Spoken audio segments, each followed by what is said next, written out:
Well, thank you very much for attending this session.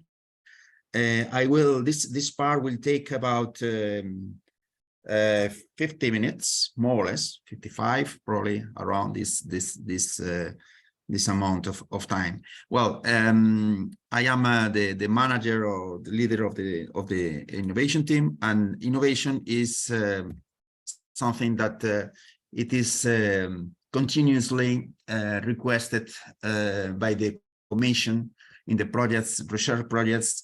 Normally, they need to prove that innovation objectives have been complied. So for that, it is very important that people throughout the project will understand what is behind this broad term that in general we come across with this term very frequently in our daily work, but then sometimes we don't know exactly what are the details behind the term innovation. That is why this session will be divided in these content sections. First, one introduction to the lesson. Second is to understand what is innovation and the types of innovation that could be considered in research projects. What type of research results can be moved to the markets? What is the maturity assessment processes that we need to put in place to understand where we are, far or close to the markets? Then we will see very quickly the concepts behind protection, ownership of results, and exploitation of research results. And finally, we will give an overview of the services that in our team offers you to help you in these innovation purposes. And finally, we'll have some time for questions. So from research to innovation. Research and innovation is, as you probably knows very well, there are two concepts that are very frequently connected, very intimately linked in many, for example, in many European initiatives in the science and technology environment. Research and innovation, in any case, are two different things, but come together in many cases when we come across news, initiatives, opportunities in the European Commission environment. And so we will try to define what is innovation in theoretical terms and what is not innovation. So there is not a single definition for that. The process of translating an idea or invention into a good or services that creates a value for customers and citizens that are ready and willing to pay for that services. And according to the Oslo Manual of Innovation, wait a minute, I want to put something in my screen. According to the Oslo Manual from the OECD, innovation is a new or improved product or process, or a combination of those, that differs significantly from the unit's previous products or processes, and that has been made available to potential users or brought into use by the unit, by the process. So that is a theoretical definition. I will invite you to access to this very interesting manual that contains all the guidelines for managing innovation in terms of collecting, reporting, and using data for innovation. That is publicly available in the webpage of the OECD. But what is innovation and what is not innovation? To be properly called an innovation, to talk about an innovation, an idea must be replicable and must be an realistic economic cost, and need as well to be something practical that satisfy at the end of the day the specific needs of users. So for example, if you have something that is not really useful, but it's very complex, but it is not useful, not necessary it's not demanded by anyone in the market, it's not an innovation. And if sometimes you can see very complex ideas and the people believes that it is innovation because they are really something new, but has not application in the market. In such a case, we cannot consider that this is an innovation. For being considered something an innovation, it's needed, at least not commercially speaking, to put something in the markets and to get incomes from that. It's not exactly this the concept that is required. What is required, it is that at least the thing that you have made and the invention will arrive to the users and have a practical purpose and utilization. That it is the concept behind innovation. So innovation is not invention. They are two different things. So what this implies, what to hit the market, to continue to be success in the innovation processes and hit the market, obviously you have many risks as well, because in many cases some ideas are just lost in the way to the market because they are not useful, or they could be not, for example, feasible. So the risk management is something that it is also very close. It's a task that it is generally surrounding the innovation process. And the innovations can evolve on time. Not always we have an innovation whenever or innovation implies that you transform something or you make something radically new. But on the opposite, normal innovation, it is something that it is an evolutionary process of a product or a service. For example, you can see here that the associates could be transformed from no wheels to 2 wheels or 4 rotating wheels. So you have a luggage that could evolve in different forms, not exactly to do something extremely different than the beginning, but during the timeline of the innovation process, the product itself changed. So for that, it's very important, as you can imagine, to have a very good overview or understanding of what the users are demanding. So users is a very critical actor and part of the innovation process.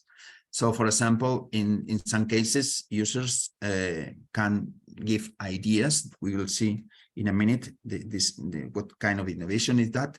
But sometimes users and people around the market are giving you the hints necessary to understand what kind of features your innovation should have to fulfill with the market needs.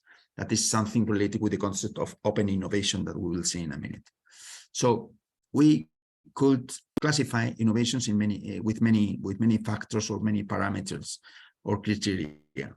For example, depending on the target of the innovation, depending on the impact the innovation has on the business and on society, what is the interaction that the innovation has with the business processes, what is the relationship with the technology maturity, if in the innovation process participates very little actors or many actors to help me in developing my innovation, and many others. So we have different criteria to classify innovations.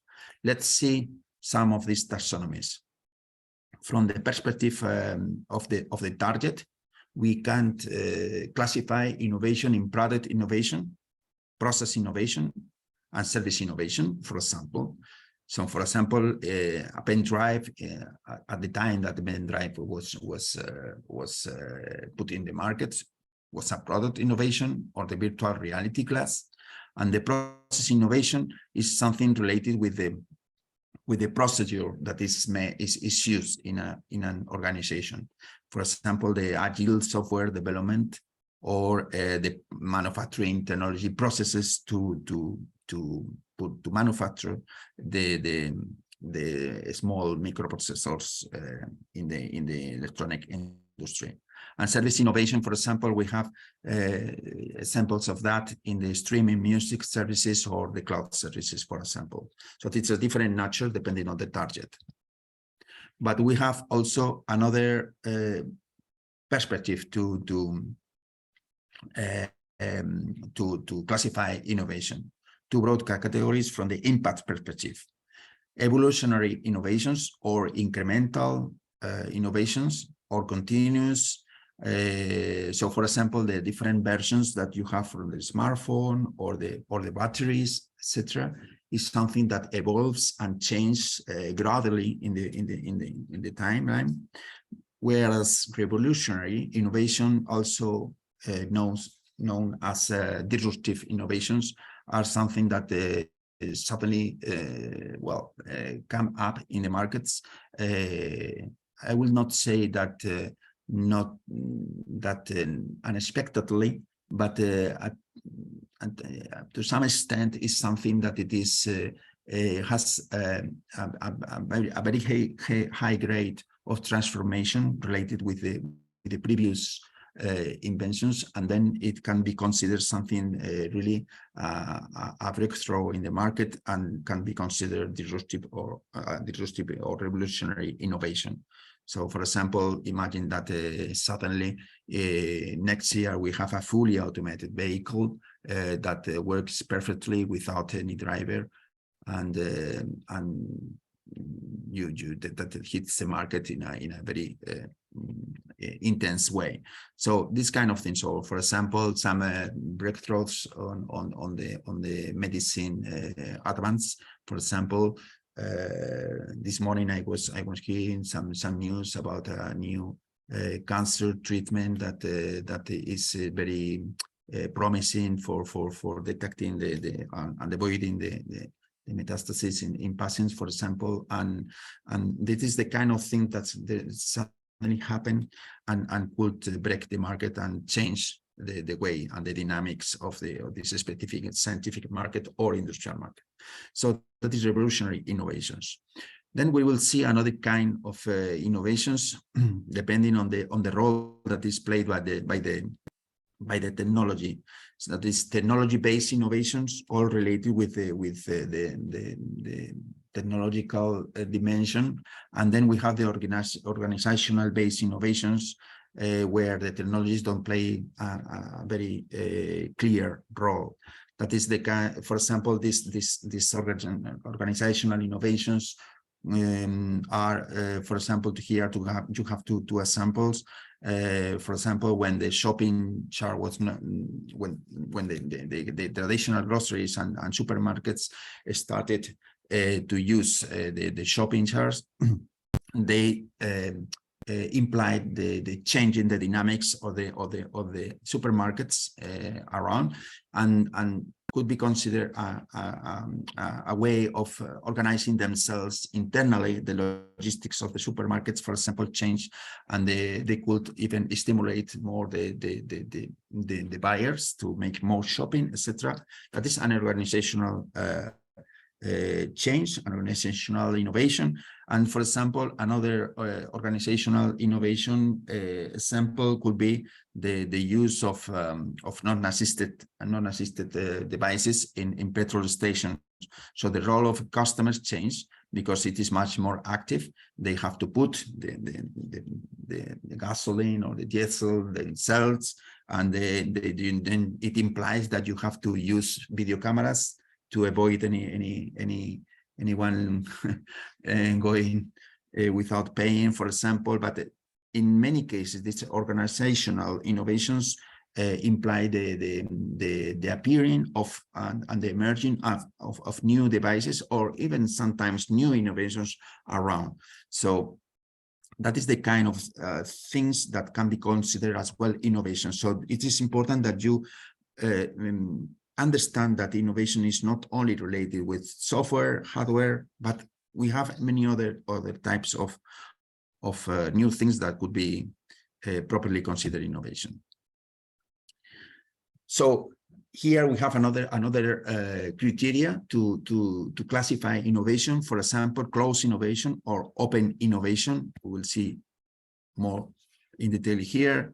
Open innovation is that concept that captures the idea of being supported by many people around in your sector, in your environment, in your area, professional area, to help you understand what the users needs, and to some extent these external people are the origins of your innovation. For example, when one university or one company, for example, looks and discuss and try to identify around in the suppliers, in the government, or for example, the local agency, or at home, or wherever they can find new ideas to solve the problems, then we are in the open dimension part of innovation. So this is when on the contrary of closed innovation, open innovation invites people to look beyond the walls of your laboratory, for example, if you're a researcher. So closed innovation, in the past, is a concept that was very much used, but it was like a funnel, as you can see here, with very tight and close boundaries of the firm or the institute or the research agency, whatever. And then you select projects. You don't look beyond your institution, and then you have to select. You can subcontract something, but it requires normally an administrative process to look around and to find the right partners. But in any case, the philosophy behind this closed innovation is that the borders of your research group are closed, and it is not usual, and it is not installed in the culture of the institution to look around and to find opportunities outside. So this implies that, for example, you hire and train skilled people at international level with selection process, traditional selection process. You use technology watch instruments to know what is happening beyond my room, my company. You make internal efforts with the technology transfer officer of your institution to protect results, but internally is something always seen as an internal demand, an internal solution that is needed. And then in some cases, I externalize some activities because are really far from my knowledge, my core knowledge. So that I am to some extent forced to go outside to take services that I have not inside. But what is open innovation? On the contrary, open innovation is obviously also a narrowing process, a funnel as well, but the borders are open. So we are much more open to create, for example, research and development consortiums with other partners. We look for external subcontractors more openly. We can't work in a technology development and in parallel to create, for example, a spin-out that is out of the institution, but it has license connections, for example, and agreements for going to the market, and then the spin out, in this case, for example, it is more installed in the real world, and they can explore more easily the future evolution of the market needs. So for example, we can identify through this startup, or even by people having this kind of philosophy in their minds to be open. You can identify new markets to go towards. So that is the kind of characteristics that makes innovation open. So it could happen that the initial identified market is one possibility, but at the end of the day, probably you have already in the process identified another opportunities from external people. These external people are again, suppliers, partners of scientific colleagues, and agencies, people from lobbies, from think tanks, from agencies, political agencies, wherever you can find some ideas. These ideas are welcome to the innovation process. That is the difference between open innovation and closed innovation. So in this case, well, instead of launching a new and traditional hiring process to employ people, we take advantage of skilled people in other companies, for example, and we try to cooperate with them in a regular basis, or we launch exploratory projects to understand what are the trends and technology trends, for example, to understand what are to anticipate to the technology demand and the technology needs.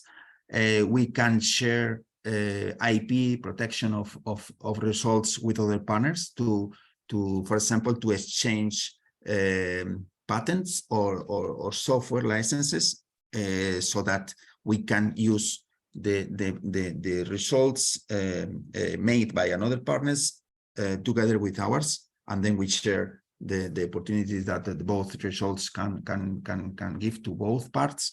And then we also can enforce a cultural change with respect to the procedures, to the follow-up tools, etc., to use processes that we, for example, can identify in another partners, in another people that is working with us in other companies, for example, and to try to simulate what other people are doing in terms of innovation. So this open innovation approach means to work with external world in contrast with the closed innovation.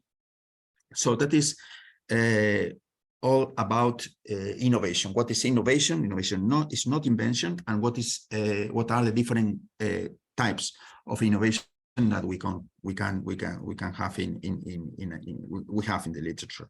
So what is a research result in the HBP and EBRAINS? Well, we have different kind of results and solutions, from hardware, software, services, process, models, until database as a result. Is any tangible or intangible output of a project. It could be data, could be knowledge, could be information, but all this data, knowledge, information, or devices, etc., can be protected or not, and include any intellectual property rights and protection aspects behind to be solved. That it is something that it's done in a context of a big project, but needs to be afterwards, before exploiting in the markets, need to be somehow protected with the methods that we will see in the next minutes.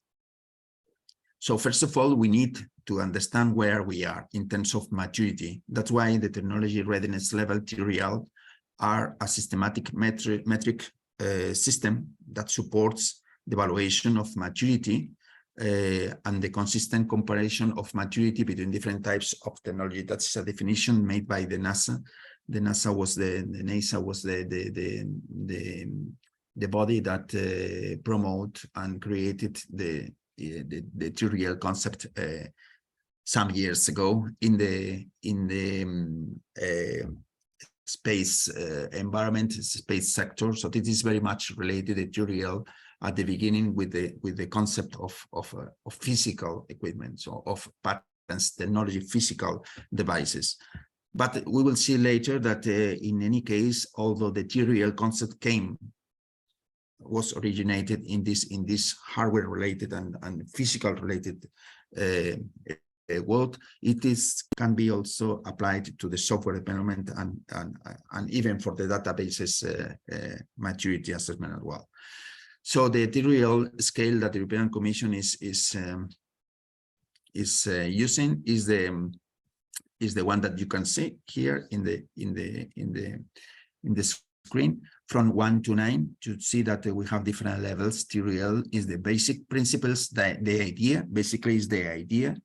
whereas the TRL 9 is something that is already proof in operational environment. It is ready for the markets. So you can see that we have more or less three blocks of the scale. The first 3 points, the lower part of the scale is from 1 to 3, is the research part of the process. And then we have the 4, 5, and 6, where a prototype, a physical prototype is made, and it is trying to be validated. It's basically an engineering part. And finally, the last 3 and upper layers of this scale, 7, 8, and 9, is where the prototype is really deployed and proven in our real conditions of usability. So that is the part where we are at the same time defining the markets where this tool will fit better, etc. So this kind of preparations for the markets are this third block. So if we see from this scale from another perspective, we see that the TRL process itself, or the scale, the TRL scale, illustrates to some extent the road that goes from the knowledge to the market, to the retribution of your work by the users in economically speaking. But then we have in the middle, from the TRL 3 or 4 until the TRL 6 or 7, what is in many cases called the valley of death. That is whenever it is the moment on which many projects fail. For example, startups that begin to work in an idea, and then they have to move to the market from research and science world to the market and production world. That is it's a very critical part here that needs to be overcome, and it's not so easy. So this is the part that constitute the object of work of any technology transfer offices or innovation team, as we are in the HBP. We are trying to help people to overcome this critical part of the process, to go and scale up in the TRL process. What is TRL as well used for? Well, the TRL is also, for example, useful to understand why some organizations are strategically looking much more to the TRL, the higher levels of TRL. For example, if you are looking for something that is almost ready for the markets, whereas in other cases, investors and people that are looking for technologies prefer to concentrate on TRL 1, 2, 3, or 4, because they prefer to work together with the researchers or developers at the very preliminary stage of the process, because they according to their strategy, the emerging technologies that could be the result of these processes are probably more impactful. So that is a slide is only for you to understand that in many cases the interest is in well consolidated technologies, and in other cases only in new things. Well, we help you in the innovation in this link that you can see there in this slide. We have a checklist that helps you to understand where you are in terms of maturity.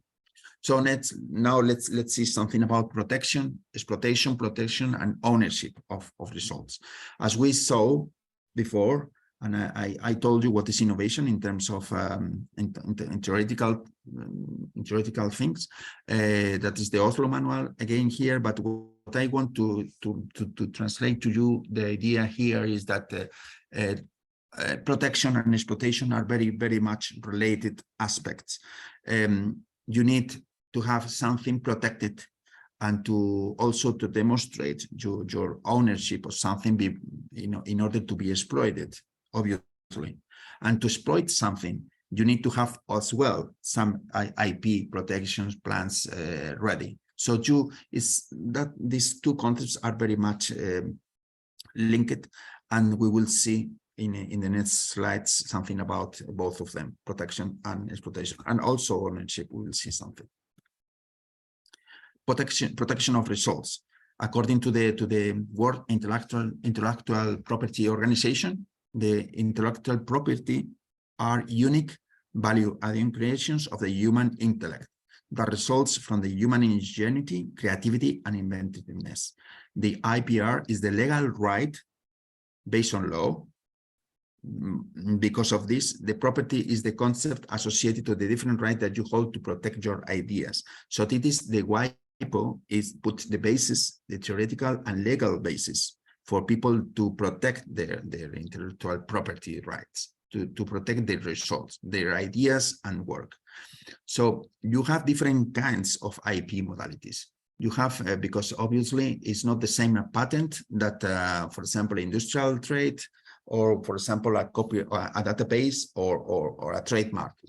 There are different things, but the WIPO is the institution that makes the legal environment and rules for any of these modalities. Patents protect inventions. That could be products or processes. Copyright protects the creation of software, literature, or artworks. And it's very important to observe here that the copyright is automatically recognized. If you, for example, write a song, this song is yours automatically without doing anything. You can claim for the protection for the ownership of this song, for example. It's not the same. It doesn't happen the same with technology and patents, that you have to claim for this ownership in legal terms, but the copyright is automatically recognized. And then you have the database rights protect. You have the trade secrets, that it is normally confidential agreements between different parts to protect the industrial knowledge. And you have the design, industrial design, for example, protection as a different, that has a different nature that, for example, patents. Designs protect the shape and aesthetics and the form and everything related with the visual aspect of the things. And the trademarks, as you can imagine, is the value of the reputation that something has according to the commercial name. So it is the kind of IP modalities that we will see in a minute. But what is the condition to get a patent? The first modality that I have shown is novelty. Is something that needs to be new and not previously in the market. It needs to be applicable for industrial purposes, and should be also not obvious for a person that has skills in the field. So it is something that this third condition requires that the thing that you want to patent needs to be not so easy to do it. Need to have some complexity, some kind of complexity that makes this thing quite difficult to be obtained. So this is the three conditions that is necessary to get a patent. And why you want to patent your technologies? Well, you have here a long list of advantages of patenting. Well, to avoid that something will imitate you, to avoid that someone will sell in your name the thing that you have made. Well, and to internationalize your technology, for example, to promote culture of innovation in your organization, etc., or to apply for financing. Many different reasons for patenting. And then, on the other hand, how software is protected. Well, the authorship of a software is automatically recognized by the Berne Convention. So you can have non-disclosure agreements, for example, with someone that is using your software. You can have contracts. You can register the software in a public notary, or you can get some license, for example, Creative Commons or others that exist in the market. And you have also platforms, recognized platforms that give you the opportunity to say to the world that your software is protected according to one of these modalities. So basically, a software license is a permission to use a software. Normally, the developer and the author of the software is recognized. It doesn't change the ownership. It implies a legal contract, with some terms and conditions. And you can see here in red what should a software license include: terms and conditions, obligations, warranty, liabilities, user rights, geographic restrictions, etc. And we have different types of software protections or software license. From that public domain, to be in the public domain, by the way, to be in the public domain requires to explicitly the author say that I reject to anything related with this software. I give this software to the world as a present, and I don't even need to be recognized as author. So this is the public domain. But on the contrary, the copyright or the non-public domain is something that is also for free, and even with some options that includes the configuration and the changing of the open source. So this also has a lot of freedom, but it is the software in any case is yours. You have the copyright of the software, and then you can decide to sell it commercially, that is proprietary software, or you can give it for free, but you don't permit, for example, to change the configuration of the software, that is the free software, but not open source.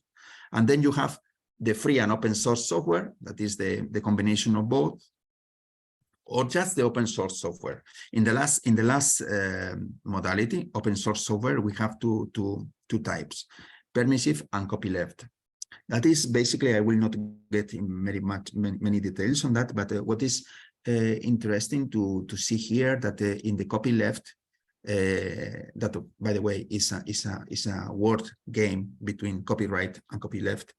Copyleft is just the opposite of copyright. That is the kind of software protection that facilitates a much more viral dissemination of the software. Why?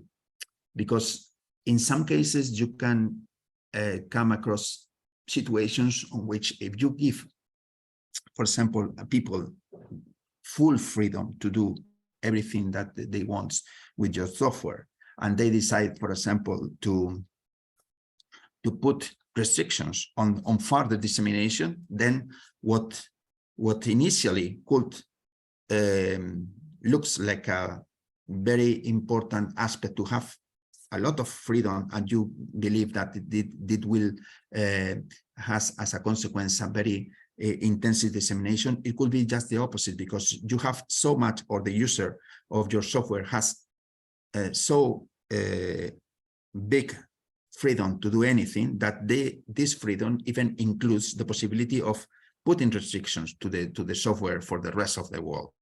So to avoid this happening, the copyleft modality explicitly requires that the kind of permissions that you will give if you, for example, change something in the open source of one program, because you believe that this software with some changes in the coding is better, and if you change something and you make something better, the copyleft license force you to give the same kind of freedom to the rest of the world than the one that you found when you get the software from the original author. So that is something that guarantees that anything that is made better in the software after in the process for sequential developers that are making improvements to the software, that no one in this process will be able to put restrictions on the improvements that they have made. That is the concept of copyleft. That is to promote the virality of the software and to disseminate it much more widely and quickly. And then we have finally to finalize with these three software types, license types. We have the hybrids part, the hybrids composition of public domain and non-public domain. I have something in the chat. I'm not sure if it is.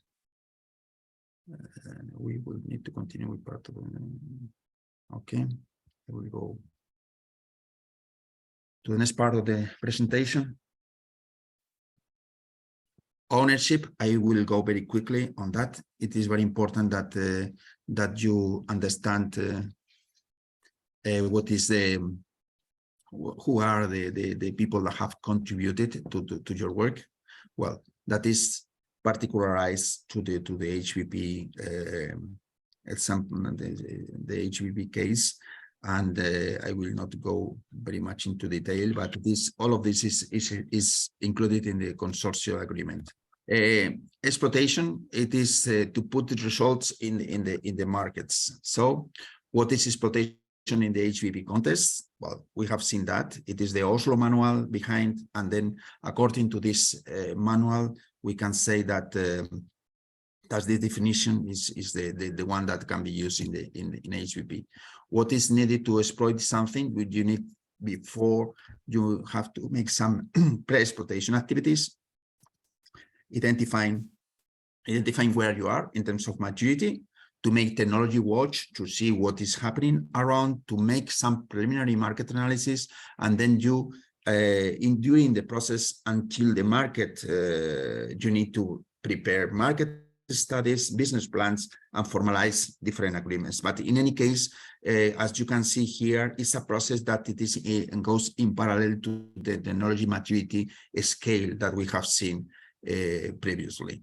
Well, how you can approach users? Well, you have to you need to understand if you have potential for the market or not, to identify your advantages, to recognize as well your barriers and threats, and then go for them, go to the market, and how we can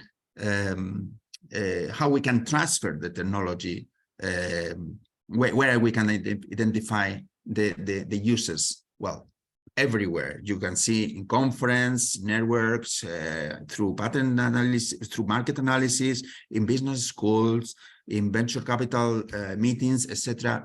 Plenty of ways or places where you can find users. And then how you can translate your things, your results in the markets.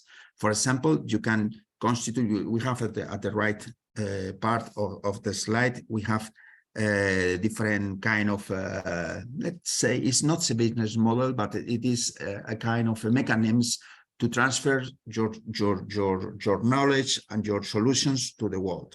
That is across by research collaborations, or by creating a startup, or creating joint ventures with another companies, or exchanging personnel with another institution. And then you take your ideas to another organization, and the other organization, through their personnel, will also bring knowledge to your institution. Or, for example, through any kind of consultancy, advice or services, there is plenty of opportunities and modalities to transfer your technology to the markets. And why you want to transfer the technologies to the markets? Because obviously you have a lot of advantages for, as you can see, to improve my research, to improve my knowledge, to identify new lines of research after my work, or to well, to sell your tool to the world, etc. So this is different kind of or ways or reasons to transfer to technologies to the markets. And then when you make an exploitation plan is something that that describes what are you going to do in the future to put things in the markets. And for this purpose, you need to make an exploitation plan that basically is anchored to these 4 pillars: analyze, anticipate, interact, and connect. That the different steps you elaborate your plans, describe your solution, to understand what is the impact, how I will manage this exploitation, this technology, to put that in the user's hands, and obviously to identify the users. And here is a very in detail contribution of each of these parts of the exploitation plan. And finally, and then I will take only 1 or 2 minutes, and I finish, Hashim. The service that we provide in the innovation team are those related with the preparation of exploitation plans, and for you to help you in to put things in the markets as soon as possible, and not only commercially but also non-commercially. That is to find the right users and to manage to make a practical use of your things. So we support you in elaboration of exploitation plans. We also provide some training on innovation and exploitation. We help you in identifying where you are in the GRL scale, as you can see in the service 3. We also prepare some visual information and technology cards and sheets to put in the catalog that you can use to show to potential users, to understand for them to understand better what have you made. And we also make market analysis and roadmaps to help you identify the niches where you can put your tool. And then we have an innovation newsletter, and that's it. So I hope that you have, I know that at the end we have been a little bit in a hurry, but I think that the full idea, the overview of what's innovation and what is the importance of the innovation, hopefully has been well described, and I am now open to any questions. Thank you very much, Hashim and all.